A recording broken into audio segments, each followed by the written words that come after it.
Growing up in the 1800s. These seeds are an example of the crops grown by the slaves who cared for the Vance plantation. As you can see, there are different types of seeds, including zucchini, corn, pumpkins, tomatoes, red beans, carrots, among many other seeds and crops that were grown on the Vance plantation. The tools you see here were used for gathering wool from the livestock. These are the many stages for processing wool. Wool was used to create many items, including rugs, clothing, quilts, and more. This picture is of a storyteller doll. Storyteller dolls were made to allow a person to act out an entire story by using a single doll. The tradition started with the Pueblo Indians of the Southwest. Stories were used to teach each generation about the tribe's past and to teach morals. The Pueblo peoples brought their traditions of storytelling and pottery together to make clay storyteller dolls. This doll tells the story of Little Red Riding Hood, her grandma, and the big bad wolf.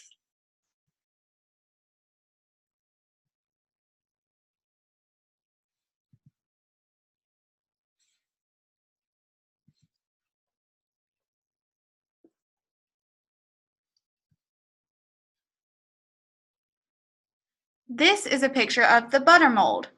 Have nothing in your houses that you do not know to be useful or believe to be beautiful. William Morris. Butter molds were one of those tools kept in the 19th century homes purely to add beauty. In business, these molds could be used to identify butter produced by a particular maker. The wooden mold was rinsed with cool water before the warm butter was pressed firmly into the mold. The design on the stamp would be left in the lump of butter.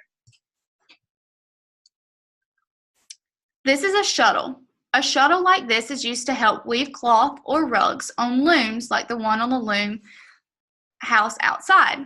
To weave, you need two sets of strings going in opposite directions. One set of strings, which is called the warp, are tied to the loom. These strings move towards the weaver. The other string, which is the weft, is attached to the shuttle. The weaver pushes the shuttle from side to side between the warp strings to create the cloth. This is called a hornbook. Hornbooks has been used since the 15th century to help children with their schoolwork. A handwritten lesson was written on a piece of paper that was then tacked to the wooden paddle. A thin piece of clear animal horn, often oxen or sheep, was placed over the paper to keep it clean. The handle made the hornbook easier to carry. Sometimes a hole would be drilled in the handle and a leather string was tied to the book so it could be hung on the child's belt or around their neck. This picture is a picture of a rug beater. A rug beater is wood and coal-burning fireplace that would send smoke and ash through the room. The carpets and curtains would have to be cleaned regularly. Before the invention of carpet sweepers and vacuum cleaners, people would beat the dirt out of their carpets. They would hang the rug over a tree branch or a specially made bar and hit the rug with the carpet beater. This not only loosened and removed the dirt, it helped get rid of bugs as well. This is a picture of the planting peg. This peg was used to plant a young plant or seedling. Tobacco, sweet potatoes, and strawberries were often planted with pegs. One side of the peg is curved, so it easily rests in the palm of the hand.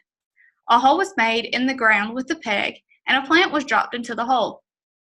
The dirt is then packed down tightly around the plant. The process is repeated for the entire row without standing up straight. It was a literal pain in the back, but peg planting was more effective than simply scattering the seeds.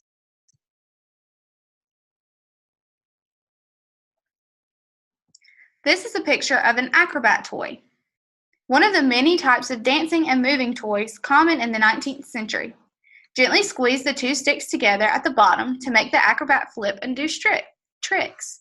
Similar toys called whirligigs were also very popular. Whirligigs are toys made to spin like tops and pinwheels. Most of these types of toys were easily and cheaply made at home and could entertain children for hours. This is different pictures of a hair crimper. Hairstyling has always had a key part of women's fashion. Throughout the ages, styles have ranged from loose and simple to tightly curled and intricate. Both hair curlers and crimpers, like this one, were sewed in the 1800s to style hair. They were heated up in the fire, hopefully not too long or it could burn your hair, and the hair around the face was crimped. It was also common to curl all babies' hair, both boys and girls, especially when taking photos in their nice dresses. These pictures are pictures of a boot jack. This is a very common household tool which was used to remove tall boots with ease. This version of a jack is simple and easy to make at home, but more decorative versions could be bought in stores. More than 200 boot jack designs have been patented since 1852. Try it out. Place the jack on the floor with a solid side facing up. Hold onto the touch table to steady yourself. Put one foot on the wood and put the heel of your foot in the V at the front of the jack. Pull your heel towards you and up slightly.